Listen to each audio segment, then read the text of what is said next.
dia.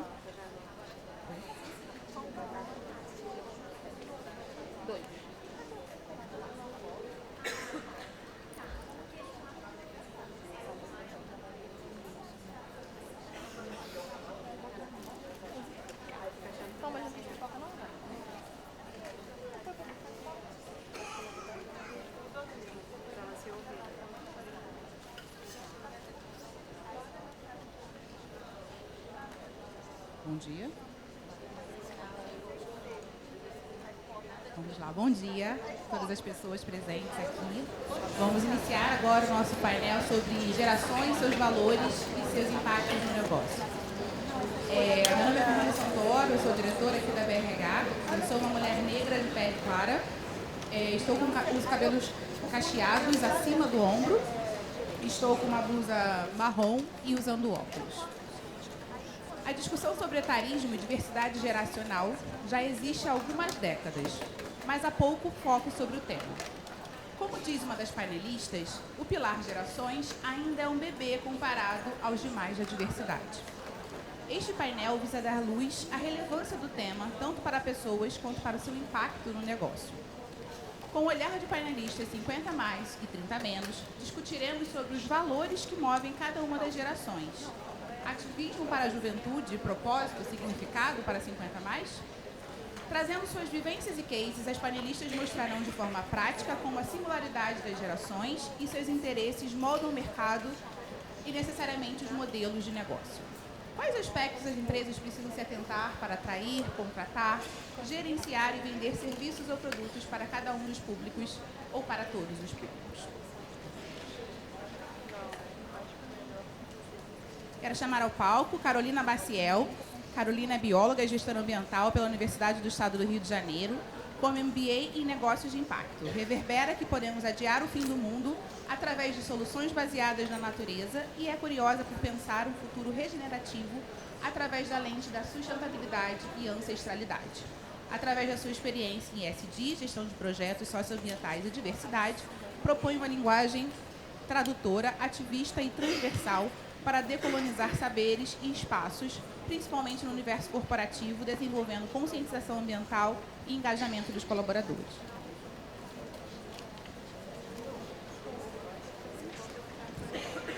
Márcia Monteiro é fundadora da consultoria Geração Ilimitada, Estudos e Palestras, especialista no mercado 50+, e em programas de diversidade geracional. Jornalista, integrante da turma de Estudos de Futuro da Casa Firjan, pós-graduado em Influência Digital pela PUC Rio Grande do Sul. Palestrante do primeiro TED Circle, TEDx Rio de Janeiro, da FGV e FIA Business, com o tema Gerações, coautora do livro Revolução 50+.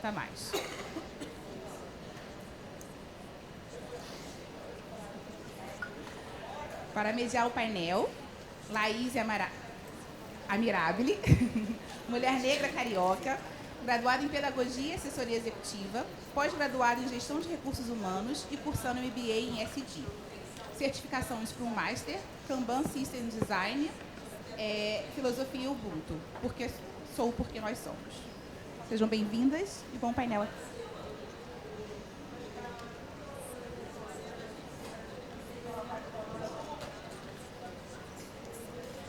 Bom dia. Estão conseguindo me ouvir bem? Maravilha. Bem, primeiro agradecer a presença de todas vocês, todos e todas. É muito importante, né, esse assunto. Estou muito feliz aqui de estar representando a Mais Diversidade. Eu sou também consultora de diversidade e inclusão.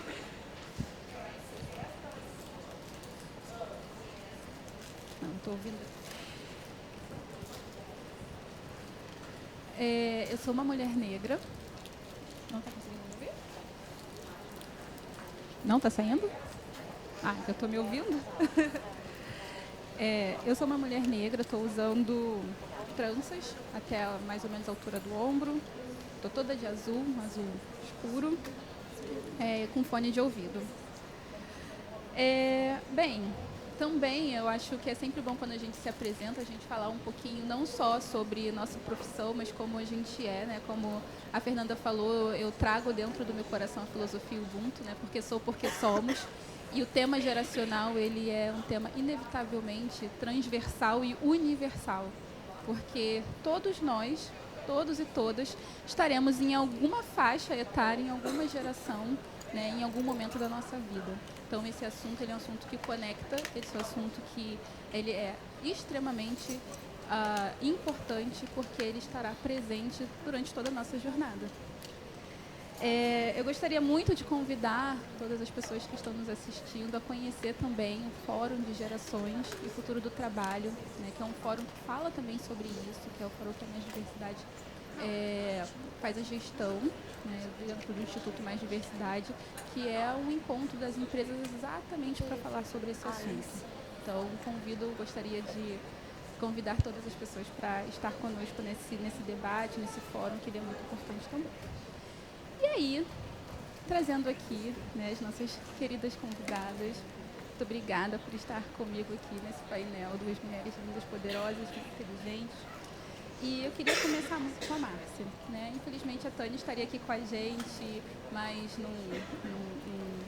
por um motivo de força maior não conseguiu estar.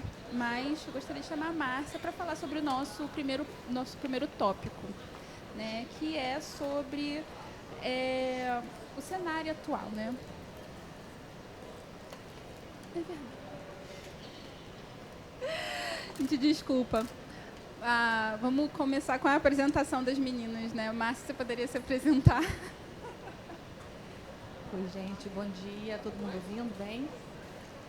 Então, sou Márcia Monteiro, sou jornalista há mais de 30 anos, ouvindo e contando histórias, sou uma pessoa muito curiosa. A Fernanda apresentou ali, né, os títulos e tal, mas eu acho que concordo com a Laís, a gente tem que falar da gente. Sou uma pessoa curiosa pelo que está por vir, com esse interesse, e para a gente contar histórias, a gente tem que saber ouvir as pessoas. Então, eu acho que a escuta é muito importante. A gente hoje vai ter uma troca aqui muito legal de ouvir, né, e trocar saberes. Numa dessas pesquisas, eu sou bem CDF, adoro descobrir coisas, adoro aprender. Eu fiz uma pesquisa sobre o futuro do trabalho, justamente, né, o fórum, e uma das macro tendências que aparecia em todos os laboratórios de tendência que eu pesquisei era a longevidade maior. E essa longevidade trazendo para a gente mudanças completamente na nossa carreira. A gente vai ter várias carreiras ao longo da vida, a gente vai viver mais, vai trocar de carreira. A gente vai ter novas formas de aprender. Então, o lifelong learning, ele é realmente literal. A gente vai estar sempre aprendendo, aprendizado contínuo, importantíssimo, que é uma coisa que eu pratico. Eu fiz essa pós-graduação em influência digital aos 52 anos, eu estou com 57 anos agora. Estou pretendendo fazer mais cursos, fiz uma formação de Direito e Inclusão, Diversidade e Inclusão em Direitos Humanos pela USP, também me cadastrei, fiz essa coisa com pilar de gênero. Eu acho que a gente está sempre tendo que aprender. Nessa descoberta, eu resolvi que eu queria falar muito sobre essas mudanças no mercado de trabalho, um encontro de 4, 5 gerações no mercado de trabalho, que eu achei que era uma diversidade, como a Fernanda falou, que ainda é um bebê. O pilar etário ainda é o mais novinho, né? Ele é um novinho que chegou agora, que a gente está começando a prestar atenção agora para mudar a realidade e trabalhar esses encontros. Eu não chamo muito de conflitos, porque eu acho que são encontros muito poderosos. Com essa pesquisa, eu resolvi fundar a consultoria Geração Ilimitada. O nome, porque eu acho que a gente é geração de ideias, geração de reflexões, geração de críticas, de pensamentos críticos, ilimitado, porque nós não temos limites, tanto no nosso aprendizado, quanto nos nossos propósitos. Eu acho que a gente tem que fazer isso, e eu levo esse trabalho para congressos, instituições, empresas, apoiando os programas de diversidade geracional nesse pilar. Também falando sobre o mercado 50+, porque é uma coisa importante as empresas que pensam serviços, produtos, terem representantes de todas as gerações, né, dentro da sua cabeça pensante, ali, do seu corpo, das suas equipes. A gente vai ver um pouquinho mais depois, né, o que isso traz para os negócios. e o pilar também do empoderamento feminino, que tem um recorte de idade e a gente passa por muitos ciclos e também é importante a gente tratar disso. Então, assim, brevemente, é mais ou menos o que eu faço, mais ou menos o que eu estou aqui, e para chamar a atenção que nós estamos num painel multigeracional. Eu sou da geração X, Laís da Millennial e a Carol da geração Z. Então, muito obrigada, daqui a pouco a gente vai falar mais. Carol? Vocês me ouvem bem? Perfeito, gente. Quero agradecer, primeiramente, por estar aqui ao lado de grandes referências para mim. E estou muito feliz de estar vendo um público diverso. Eu estava com essa dúvida, gente, será que eu vou encontrar pessoas como eu na plateia, pessoas diferentes? Sim, encontrei, estou encontrando, vendo cada rostinho. Muito bom. Eu sou Carolina Maciel, sou uma mulher negra. Eu tenho um piercing no nariz, tenho cabelo cacheado, na altura dos ombros, preto também. Estou com um vestido com algumas espécies de fauna e flora da Mata Atlântica, meu bioma do coração. E eu sou ativista ambiental, sou ativista racial, sou bióloga e gestora ambiental, apaixonada por sustentabilidade.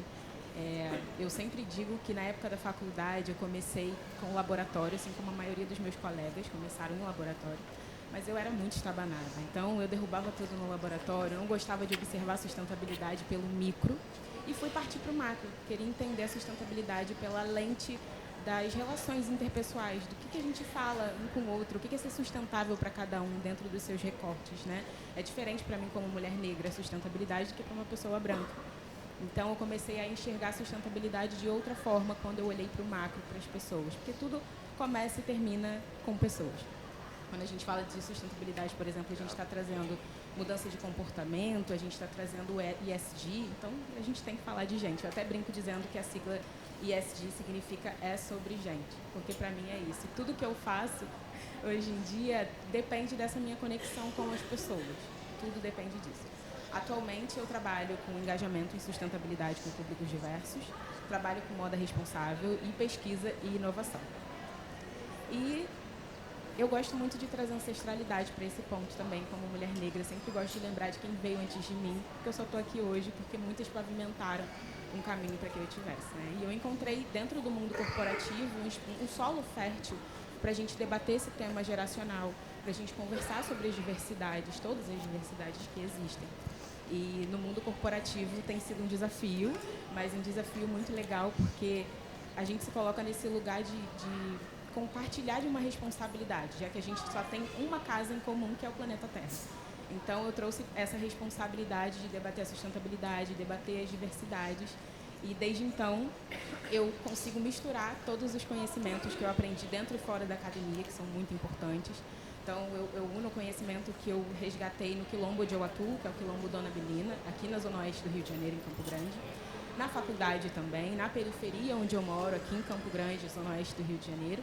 E, claro, dentro dos espaços acadêmicos. Eu fiz um MBA em Negócios de Impacto pelo Instituto Legado e uma pós-graduação em Gestão de Negócios pela Fundação Dom Cabral, bolsista em ambos, acho importante falar sobre isso, cotista na faculdade, bolsista em ambos, e desde então eu reverbero que a gente pode sim chegar nesse futuro regenerativo com diversidade, com inclusão, com educação e com empatia. Maravilha, muito obrigada. E aí, para começar a nossa conversa, né, agora de verdade, a Tânia estaria aqui conosco, né, porém, por motivo de forças maior... Estou ouvindo? Melhor? Por motivo de força maior não pôde, então a Márcia vai trazer o nosso primeiro tópico, vai falar lindamente sobre, mas a gente vai falar sobre o cenário atual, né? E aí essa questão geracional, como ela está dada hoje? Levando em consideração que a gente tem envelhecimento populacional, isso é fato, e a necessidade da gente incluir e manter esse público no mercado de trabalho, né? Que a gente precisa que o mercado ele absorva e mantenha essas pessoas. E aí eu queria que você contasse mais sobre esse desafio. Então, eu acabei não fazendo a minha autodescrição. Eu sou uma mulher branca, de cabelos ondulados, estou com fone, estou vestindo uma blusa meio mostarda com um colar de sementes, para poder me descrever. A Tânia não veio, a Tânia é uma grande amiga e parceira nessa questão da diversidade geracional. Aí eu vou pedir para a Yasmin Eu trouxe a apresentação dela, com a autorização dela, para botar da Tânia Chaves, por favor. Isso. Aí pode passar, por favor. Eu tenho que passar. Eu trouxe a apresentação dela, em que ela ia fazer, eu vou fazer aqui para vocês, uma análise demográfica do envelhecimento da população. A gente, de 1960 até agora, 2020, nós ganhamos quase 30 anos de vida a mais. A média era de 50 anos, expectativa de vida na década de 60, agora na década de 2020 já foi para 76,8. As mulheres vivem mais do que isso, os negros vivem menos do que isso, tem desigualdade na longevidade também. E aí a gente tem uma sobrevida que é bem interessante, que a partir de 1940, de cada 1.000 pessoas com 65 anos, tinha a probabilidade de chegar aos 80, 259. E agora, em 2018, essa sobrevida aumentou para 637. Então, é um mercado...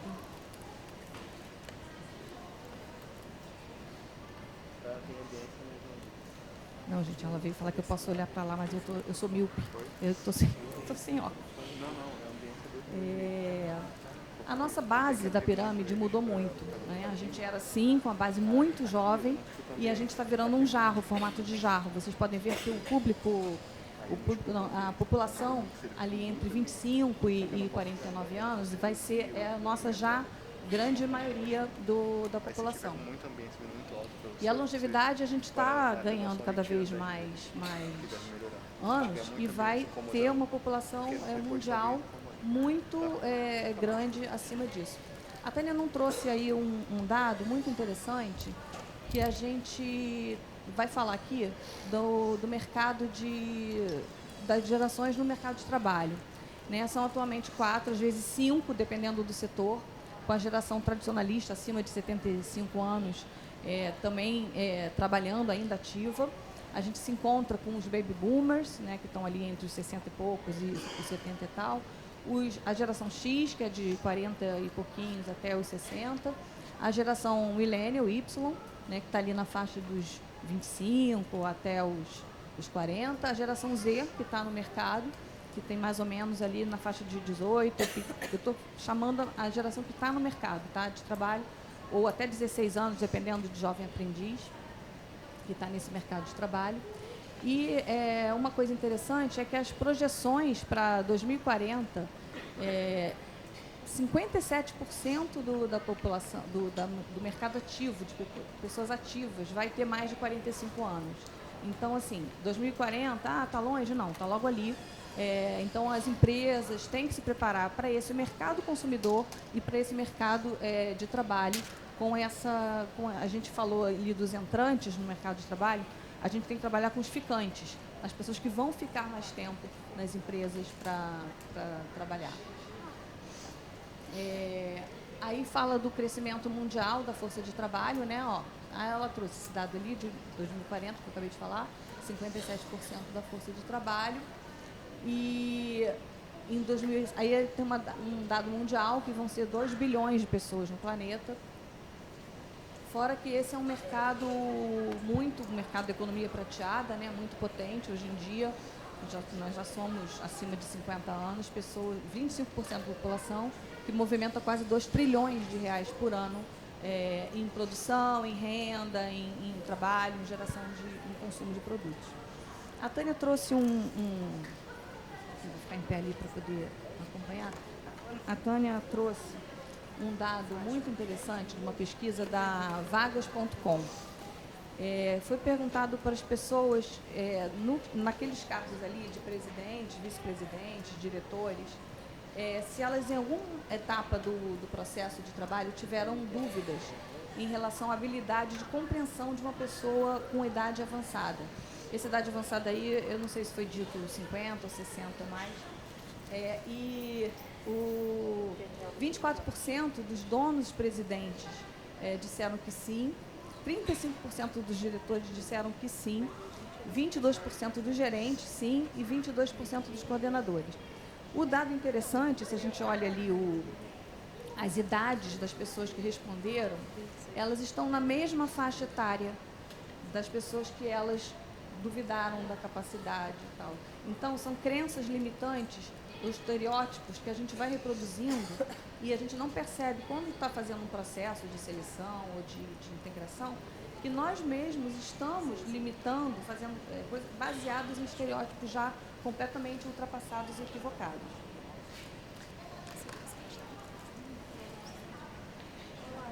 Aí, ó, essa Tânia linda, que não pôde estar com a gente, mas aí eu trouxe esses dados para a gente poder apresentar. Perfeito. E é muito importante, né? Nós estamos no mercado de trabalho, estamos em empresas, né? Somos empreendedores e perceber que esse é um mercado que ele não pode ser de forma alguma ignorado. Esse assunto, na verdade, não pode ser ignorado, porque as pessoas que consomem os produtos, serviços que a gente oferece, elas também vão, assim como nós, passar pelas gerações, né? Então, considerar que a gente também tem que olhar para essa evolução, essa transformação do mercado, ela é essencial para que a gente se mantenha relevante, né? E aí, ainda falando sobre o cenário atual, e dentro dessa questão de gerações, eu queria que Márcia continuasse sobre esse assunto, mas trazendo o aspecto de o que é o etarismo, né? O que é a discriminação relacionada à idade e como ela se manifesta ou pode se manifestar dentro dessa jornada da pessoa colaboradora. Então, eu trouxe uma definição da ONU para o etarismo. O etarismo se refere a estereótipos, preconceitos e discriminação quando são direcionadas às pessoas com base na idade. Estereótipos é como pensamos, como a gente rotula. Foi o que eu estava falando aqui dos rótulos, né? Das características que a gente generaliza. Os preconceitos é como nós nos sentimos e reagimos às pessoas. E a discriminação é como nós agimos, né? Quando a gente segrega, não inclui, né? E a gente está fazendo essa questão. O etarismo no trabalho, essa é uma pesquisa da InfoJobs, que diz como 57% da geração X declara que já sofreu preconceito pela idade no trabalho, já teve alguma perda ou sofreu alguma discriminação pela idade. E estamos falando aí dos 40 mais para cima, tá?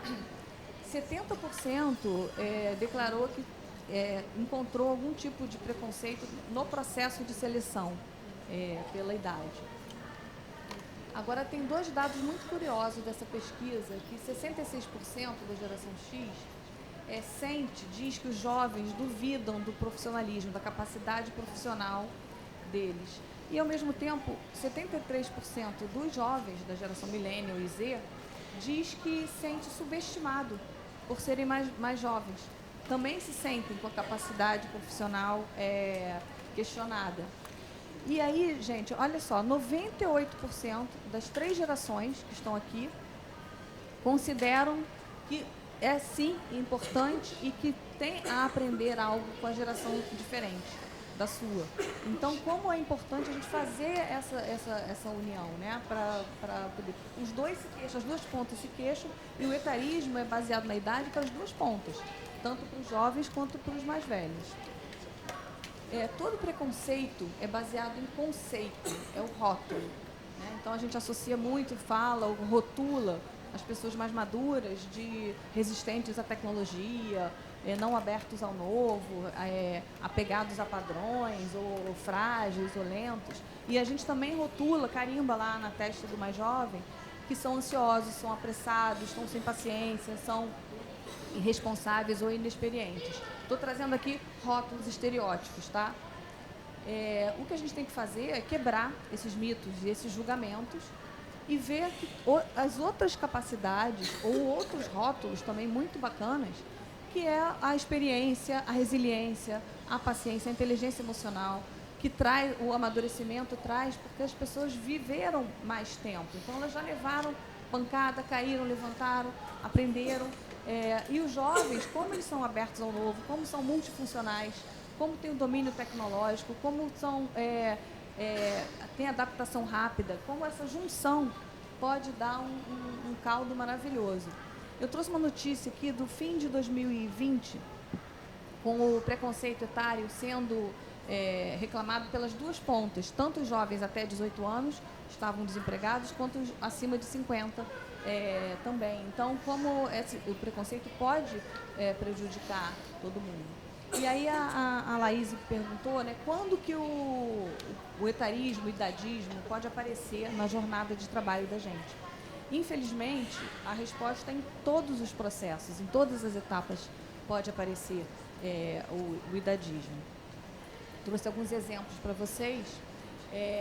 No recrutamento e seleção, por exemplo, o idadismo aparece quando a gente descarta, elimina currículos só pela data de nascimento. Aquele currículo não serve, sem realmente avaliar as habilidades, as competências. Quando a gente limita a faixa etária para uma certa vaga, então também estamos sendo idadistas para um lado ou para outro. E quando a gente desenha uma vaga com características supostamente geracionais. O que eu quero dizer com isso? Quando fala assim, criatividade, quando você associa uma habilidade a uma geração, como se não fosse, a criatividade não fosse inerente às pessoas, em geral. O treinamento e desenvolvimento também pode aparecer o idadismo quando eles são excluídos, quando as pessoas são excluídas ou por não ter idade para evoluir, esse pensamento, né, equivocado de que aquela pessoa está mais velha, então ela não vai evoluir, então ela é eliminada do processo, ou dizer que ela não tem mais gás, que ela não vai aprender, ou quando você rotula que ela não tem habilidade ou capacidade de aprender, como a Tânia trouxe na pesquisa dela. Ou quando você também fala que a pessoa é nova demais para integrar ou entregar. Então, você exclui ela do processo porque ela ainda não está madura, por exemplo, para aprender. Você considera que não está, né? E ela, sim, né? Todo treinamento, toda pessoa, até a Carol vai poder falar um pouco mais disso, né? E quando você também, quando as promoções são baseadas em estereótipos e não nas competências. Porque aí você elimina a pessoa porque você acha que ela não tem mais gás para poder assumir um cargo acima, que ela já vai se aposentar, você também já limita ali a carreira dela. Ou quando ela está muito nova e você acha que ela tem que rodar mais um pouco para poder ter uma promoção. E no desligamento e na recolocação também acontece isso quando as demissões não são levadas em conta a performance, e sim conceitos de que a pessoa não tem mais gás, que a pessoa já deu o que tinha que dar, ou também naquelas aposentadorias ou desligamentos compulsórios que alguns bancos, algumas empresas têm, que a pessoa tem que sair com 65 anos, quando ela está no auge, às vezes, da experiência, da resolução dos problemas.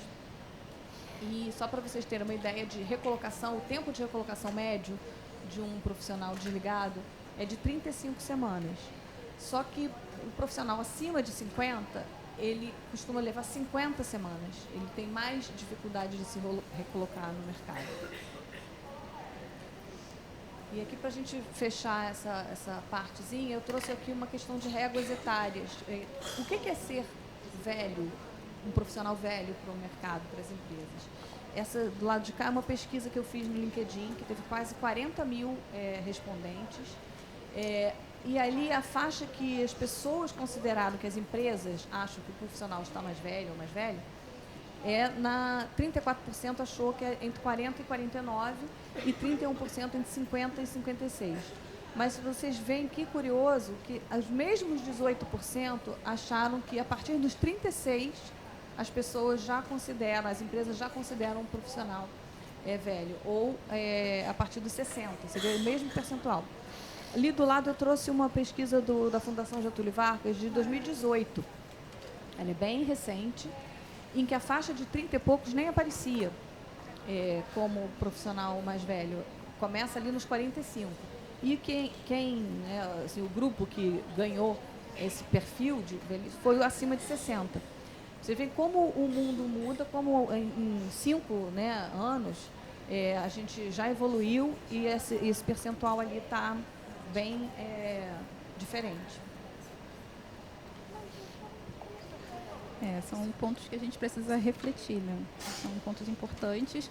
E eu estava revendo, na verdade, um comercial, se não me engano, da Natura, que era sobre fazer um recorte de gênero e gerações, que era você tá velha para isso, né?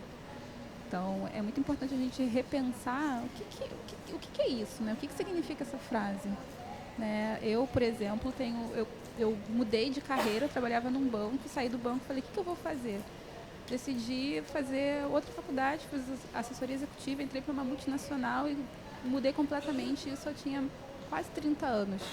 Foi quando eu conheci meu marido e ele, quando falava, estou namorando a estagiária, todo mundo falava, meu Deus!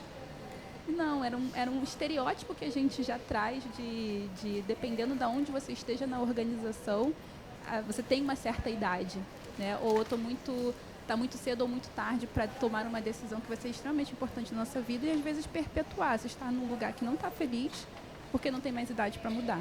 Então, isso é um ponto que a gente precisa, nós como pessoa e as organizações também, olhar para esse aspecto com um pouco mais de atenção.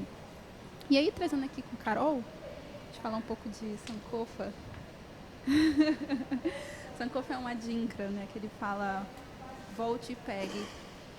Que a gente está hoje num mundo que a gente entende, né, percebe extremamente, e olhando no recorte que a gente está de grandes metrópoles, enfim, porque a gente tem uma população que ainda nem todos têm acesso à tecnologia, mas a maioria, né, quando a gente está falando aqui do contexto corporativo, a gente está falando, sim, de um ambiente inovador, um ambiente tecnológico, um ambiente extremamente moderno.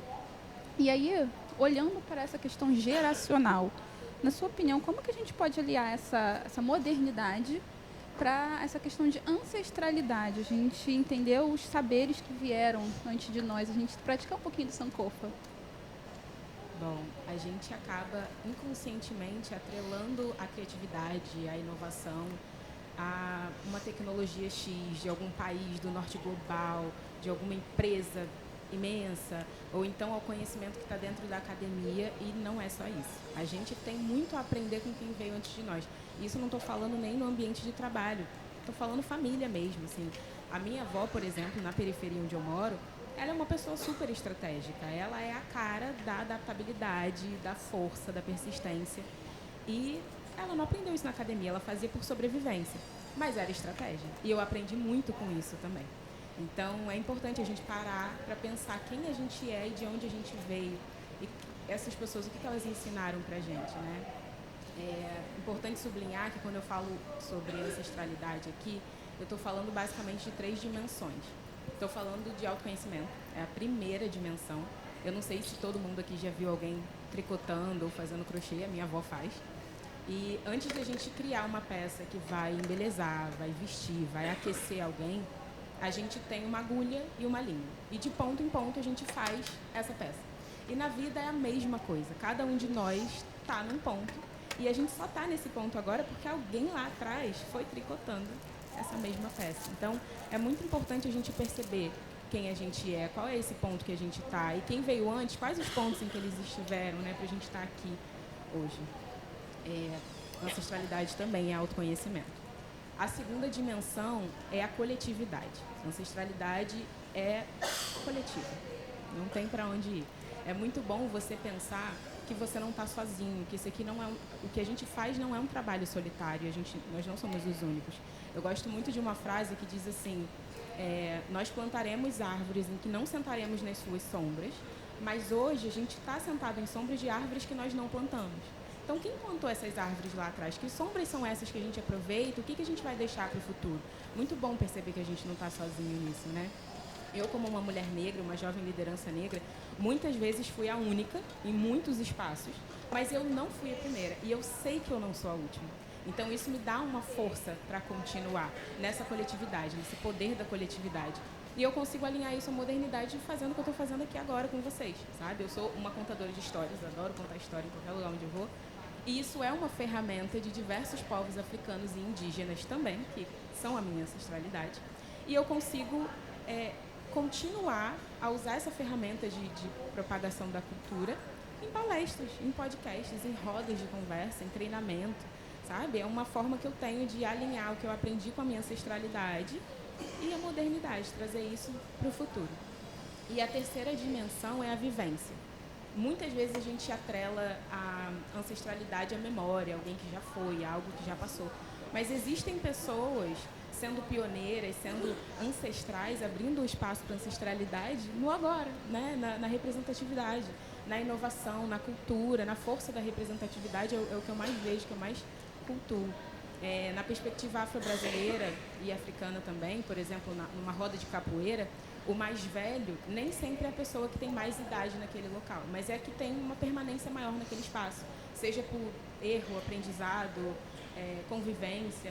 Então, ancestralidade, autoconhecimento, vivência, coletividade, tudo isso também é inovação. A gente tem muito a aprender com quem veio antes de nós. Como diz Ailton Krenak, um grande ativista e líder indígena, o futuro está cada vez mais ancestral. Então, se vocês puderem buscar ou resgatar esses conselhos, aprendizados com seus pais, seus avós, seus ancestrais, ou com pessoas no local de trabalho também. Quem é aquela pessoa ali que você considera que tem uma vivência absurda num problema X, numa solução tal, e que ela aprendeu ou dentro ou fora da academia, não importa, mas ela tem um conhecimento e você pode aprender com isso, né? Busque autoconhecimento, fortaleça sua rede de apoio, seu quilombo, se aquilombe, né? E, como boa bióloga, eu sempre puxo um saco da floresta. Se inspira na natureza, gente. A natureza é um símbolo de adaptabilidade, de regeneração, de inovação. A gente consegue aprender muito observando a natureza. Então, busque esse conhecimento, busque se adaptar com informações baseadas na natureza. Isso acrescenta muito na nossa vida e a gente pode, sim, resgatar o que os nossos ancestrais trouxeram para a gente, o que as pessoas mais velhas passaram para a gente com a nossa modernidade. Maravilha. E esse valor, né, olhar para pessoas mais velhas dessa forma, onde a gente percebe que é um grau, sabe, de experiência, de vivência que a gente pode aprender, é muito importante, né? Porque a gente percebe que o Ocidente ele tem asilo, né? Tem um lugar específico para colocar as pessoas mais velhas. Isso a gente precisa repensar no sentido de que olha quanta coisa que a gente está deixando de aprender, né? Quando a gente não ouve, não valoriza o que já aconteceu, porque se a gente não entende o passado, né, a gente não entende as histórias passadas, as experiências passadas, o futuro ele fica incerto, porque a gente tende a cometer os mesmos erros, ou piores. E aí, conectando ainda com esse olhar geracional, né, falando um pouco de um conceito que eu achei muito interessante, que eu queria que você trouxesse um pouco mais, Márcia, é sobre essa mentoria transversa, né? Como é que a gente faz para conectar, né? E essa importância de conectar esse tema com outros temas, né? Então, tem tudo a ver com o que a Carol acabou de falar. Porque a Carol fala de ancestralidade, eu também falo, né? Eu falo de legados, os legados que a gente tem, tanto que a gente recebe de quem veio, quanto a gente recebe de quem está vindo. Eu acho que o encontro de gerações ele é riquíssimo por isso. Ele mistura a ancestralidade com o presente e com o futuro. Tem tudo a ver. Porque até eu falo também muito que, por exemplo, Carol, a palavra propósito não é da minha geração. Vocês, os millennials, nos deram a palavra propósito. Até há pouco tempo a gente não tinha essa palavra, esse objetivo. E hoje é uma coisa do nosso tempo, é uma coisa contemporânea, é do nosso tempo. Assim como a tecnologia. A tecnologia não é uma coisa de jovem, ela é contemporânea, ela é do nosso tempo, a gente usa. E a gente usa para trocar, né, saberes. A mentoria transversa, eu criei esse conceito porque a gente fala muito da mentoria reversa, né, que é o jovem ensinar para o mais velho ou o mais velho ensinar para o mais jovem alguma coisa que ele não sabe. Eu acho que a mentoria transversa ela é mais do que isso, porque hoje em dia a gente fala muito de complementaridade. Então, é um saber, é uma mentoria que nos transforma. Então, ela é transversa nesse sentido. Quando você recebe aquele legado, você não é mais o que você era antes. Quando você, né, transmite aquele legado, você não é mais o que você era antes. Então, a mentoria, eu acho que a que está acontecendo, a que é mais frutífera para a gente, e eu falo muito também que a gente é árvore e fruto ao mesmo tempo. Né? A gente é árvore e fruto. A gente é água e a gente é rio, a gente é margem, a gente é rio, nesse processo de aprendizado. Sobre as interseções, que é muito importante, a gente está aqui sempre, né, voltando nesse tema, eu trouxe uma pesquisa da Forbes, com mais de 150 empresas no mundo, inclui Brasil, mas ela é uma pesquisa mundial, que fala o porcento de vezes que as decisões, melhores decisões são tomadas quando a gente toma essas decisões em conjunto. Em geral, a média do time que toma uma decisão em conjunto, para não ser uma decisão que é feita só por uma, duas pessoas, quando você reúne a equipe para tomar decisão, a média de melhores decisões é 66%. Quando você tem só homens, cai para 58%. Quando você bota gênero, aumenta essa eficácia, essa eficiência para 73%. Quando você bota idade, gênero mais idade, vai para 80%. E ali no último tópico, eles chamaram de Geographic Origin, que inclui etnia e inclui local de moradia, origem, né, país de onde você vem e tal. Eu acho aquilo muito importante porque quando você vai lá, você atinge quase o máximo, 87% das decisões, quando você mistura raça, gênero e origem. Para mim é muito importante também a gente falar da origem geográfica das pessoas aqui. Eu sou uma mulher branca de 57 anos, com certeza moro na zona sul do Rio de Janeiro, com certeza eu não tenho a mesma vivência, experiência de uma mulher branca de 57 anos que mora na periferia, que não tem acesso ao transporte ou tão fácil, que não tem acesso à educação ou à saúde tão mais acessível, né, ou até à internet.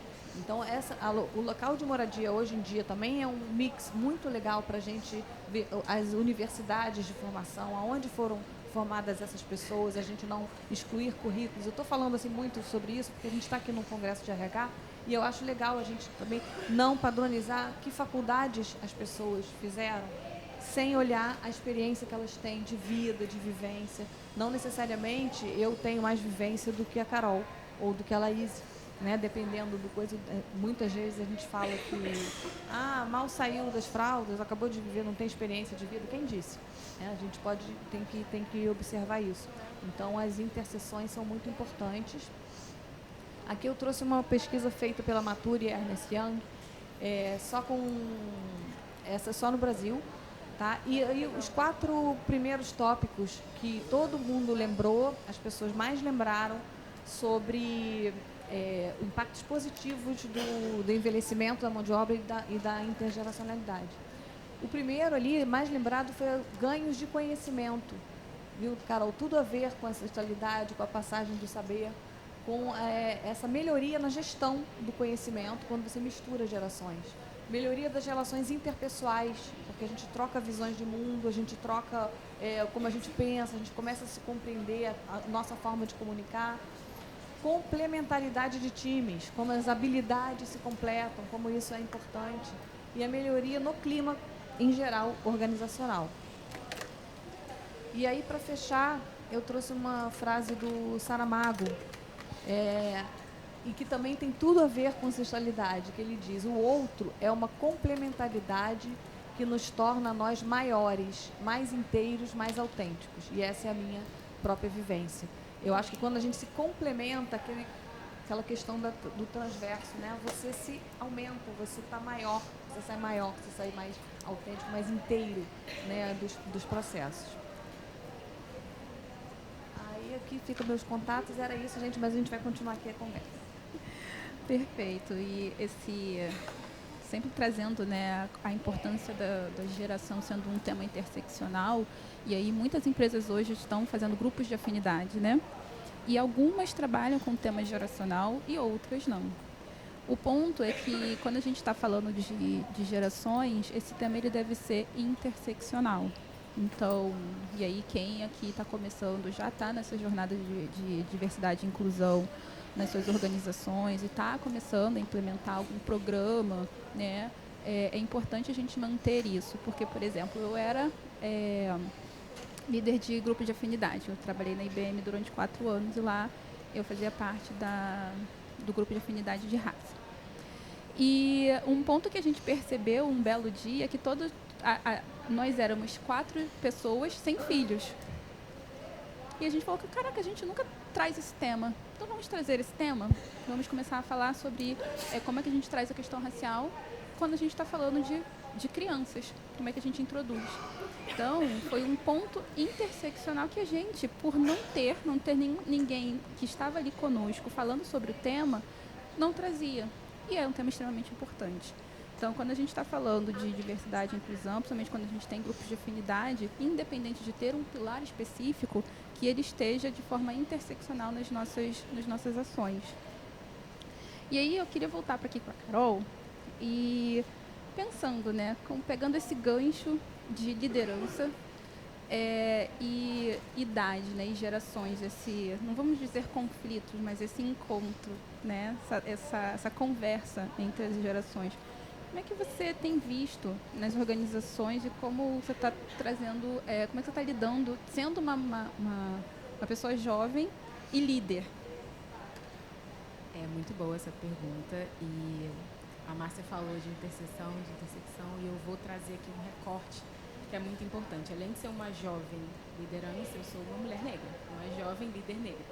Então, são dores diversas que me atravessam diariamente, mas que eu sigo porque eu sei da potência e da importância de trazer a representatividade para esses locais e de decolonizar esses saberes também. Então, por exemplo, como jovem, eu encontro muito esse espaço de as pessoas duvidarem de mim, da minha capacidade de liderar algum problema, de encontrar alguma solução. Né? E como mulher negra, o racismo me atinge todos os dias. E a população negra, às vezes, ela não tem nem o direito de envelhecer. Então, para mim, é muito importante estar nesse espaço de tomada de decisão, nesse lugar de representatividade. Né? Então, acho que a principal estratégia que eu vejo e que eu coloco em todos os espaços que eu trabalho também é a gente parar de querer construir para essas populações e querer construir com essas pessoas no seu time, com seus diversos talentos, idades e cores e lugares. Construir com. Essa, para mim, é a base de toda e qualquer estratégia. E isso já traz uma representatividade absurda, porque é muito difícil a gente sonhar com lugares e com espaços se a gente não se vê ali. Então, se eu trabalho num espaço em que a alta liderança é composta por homens brancos, ricos, muito mais velhos que eu não vou me encontrar ali. Eu não vou dar o melhor de mim e eu não vou querer chegar naquela posição, vou sendo desmotivada com o tempo. Então, eu preciso de representatividade. As pessoas precisam de representatividade para se verem e sonharem. Sonhar é muito importante. Né? Então, a representatividade, para mim, é um ponto surreal. E com ela, você traz, por exemplo, grupos de afinidade, você traz letramento, você traz treinamento, você traz rodas de conversa. Isso é muito importante. Se 54% da população, mais até hoje em dia, é uma população negra, cadê essas pessoas nesses espaços de tomada de decisão também? Né? Eu, como ativista ambiental, eu falo muito que eu adoro os ODS, os Objetivos de Desenvolvimento Sustentável da ONU. Adoro, trabalho com eles, são minha diretriz em muitos aspectos. Mas eu fico pensando, foi uma reunião de diversos países, com pessoas diversas também. A gente tem 17 objetivos com mais de 160 metas. E nenhum desses objetivos tem uma composição imagética para o racismo estrutural. A gente está falando do planeta inteiro, de países do planeta inteiro. Como é que a gente não tem um ODS para falar de racismo estrutural? Eu sei que o racismo atravessa todos os 17 ODS, mas a gente não tem nenhum imagético para aquilo, sabe? Então, assim, a gente precisa conversar, a gente precisa trocar mais uns com os outros sobre esses temas das diversidades. E onde eu trabalho é isso. Eu prezo pela escuta e pela troca. A escuta parece até que a gente está falando de um ponto muito básico, mas não é. A escuta é um processo complexo, é um processo que envolve tempo, envolve energia, envolve troca, e é um processo muito rico. Então, foquem na escuta, nessa troca, em grupos de afinidade, rodas de conversa, dentro do trabalho, para além do trabalho, palestras também, estar aqui, sabe, trocando com pessoas diversas, fora do LinkedIn, vendo o rostinho de cada um, a altura de cada um. Isso é muito importante. Para mim, é isso. Perfeito. Eu queria trazer uma última pergunta agora para as duas, né? A gente está falando, né, sobre o mercado de trabalho, mas a gente entende que uma das maiores dores do mercado é a comunicação. Normalmente, quando a gente chega, gente, qual é o maior desafio da empresa? Comunicação, né? E aí, falando sobre comunicação, educação corporativa, queria ouvir rapidamente, para depois a gente abrir para perguntas, mas que pontos vocês gostariam de trazer, de dicas, enfim, para a gente reduzir essa reprodução do etarismo, né? E onde a gente precisa avançar nesse sentido? Eu acho que o etarismo ele também é estrutural, né? A gente tem o lugar da pessoa mais velha, principalmente na nossa sociedade, né? A gente é um país, uma sociedade jovem-cêntrica ainda, ele precisa também ser desconstruído, assim como o racismo, o machismo, ele também precisa ser desconstruído. Então, na forma de comunicação, alguns discursos, a gente tem que mudar o nosso discurso. Então, falar, você até começou com isso, né? Você é velho demais para fazer alguma coisa, você é velho demais para usar uma roupa. Ou ele, né? Você apontar. Ou o pior ainda é quando você coloca, eu sou velho demais para fazer alguma coisa, quando você se limita, né? Tem essa questão. Quando você usa você não vai, quando você usa um julgamento, não vai mais aprender, não é do tempo dele, não é do tempo dela. Então, isso daqui como se fosse uma barreira de compreensão e de troca, né? Não existe isso.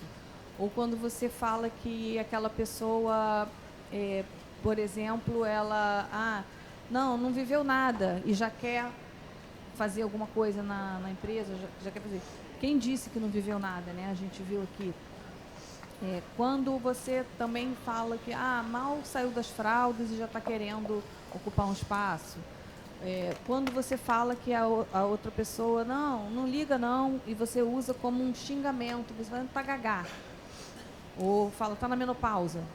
Porque, assim, como se a mulher não tivesse mais a capacidade de pensar ou fosse histérica e tal. E a menopausa é um marco de idade também para as mulheres, né, que ficam pensando. Então, acho que a gente tem que pensar, repensar o nosso discurso, a nossa fala, quando a gente está sendo idadista, sem perceber ou percebendo, mas, assim, agora a gente tem que passar a perceber.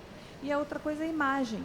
Imagem, quando a gente vai fazer, a gente pode ver nas propagandas e tal, a invisibilidade do público 40+. Eu brinco que a gente não usa shampoo, sabonete, porque as pessoas que estão nesses anúncios são jovens, geralmente muito jovens. Então, para os homens também, anúncio de barbeador e tal, no máximo 40 anos, porque assim, as pessoas depois disso não fazem mais barba, não aparece na imagem, né?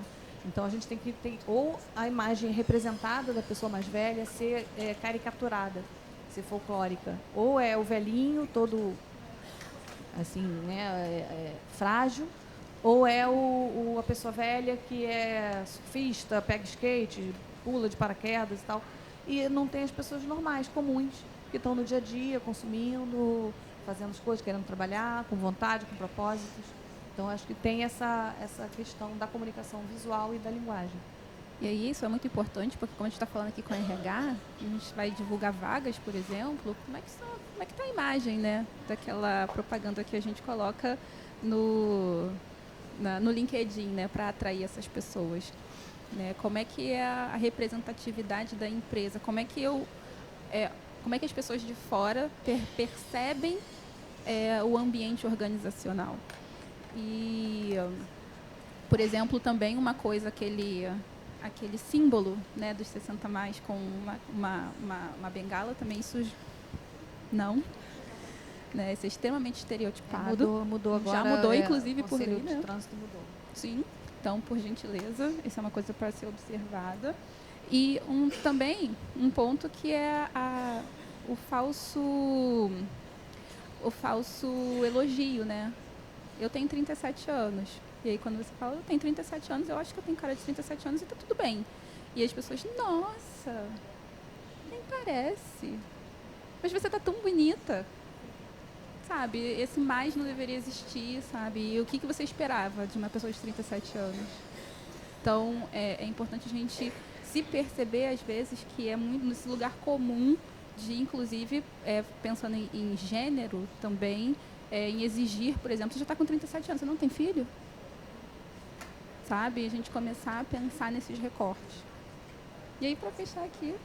Trabalhar com muita intencionalidade também, né? Tem que ter intencionalidade, não tem jeito.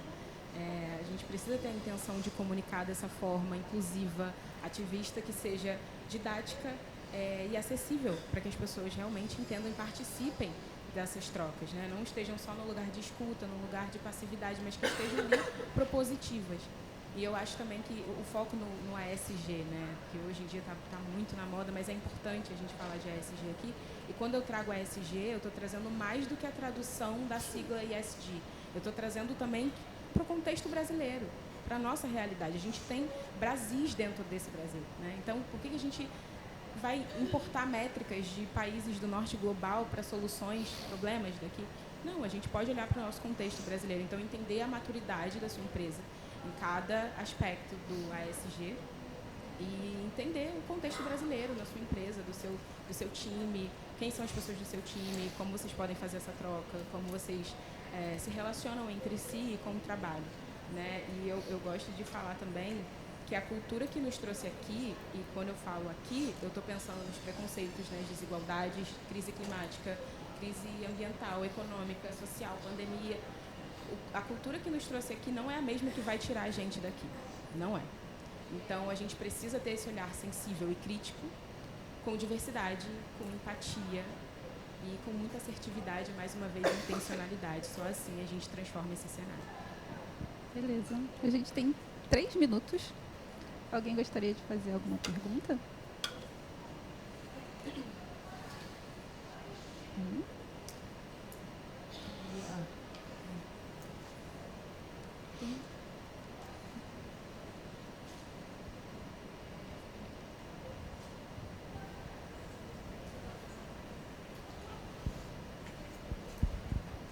Bom dia, boa tarde. Você poderia falar um pouquinho mais sobre essa mentoria, que você usou um termo diferente? Eu não gravei porque eu... Mentoria transversa. Transversa, isso. Eu criei esse termo porque eu acho que ele é maior do que a mentoria reversa. A mentoria reversa, quando a gente fala, né, que é importante, muito importante a gente começar, né? A gente pergunta, mas por onde a gente começa? Pelo começo. Começa né, de algum jeito. Eu acho que a gente, quando faz a mentoria reversa, a gente está pensando em que você vai me ensinar uma coisa porque você é de uma geração, a gente chama de reverso porque é o jovem ensinando para o mais velho, né, e o mais velho ensinando para o mais jovem. Então, eu acho que a mentoria transversa, ela é mais formadora, ela nos complementa, ela nos transforma. Porque você não vai só estar aprendendo uma coisa que você não sabia, né? Aquele conhecimento, ele vai te completar mais, ele vai te dar mais habilidades, ele vai te dar mais transformação. E geralmente, numa mentoria com idades diferentes, você ganha também as outras habilidades socioemocionais, você ganha empatia, você ganha empatia intencional, porque você tem a intenção de ir ali, você não só se coloca no lugar da pessoa, você vai até a pessoa. Então, eu acho que a mentoria transversa, ela é maior do que isso, porque ela nos complementa como pessoas, não só como profissionais, entendeu? Muito legal, porque as pessoas passam a... Tá ouvindo? Tira aquele lugar do... Se eu sou mais velho, necessariamente eu vou ensinar, né? E na mentoria reversa, como se de forma reversa o jovem está ensinando. E assim, em transversa, a gente começa a abrir os ouvidos, os olhos, né? E os sentidos para que haja uma troca, né? Bem, muito obrigada. Tem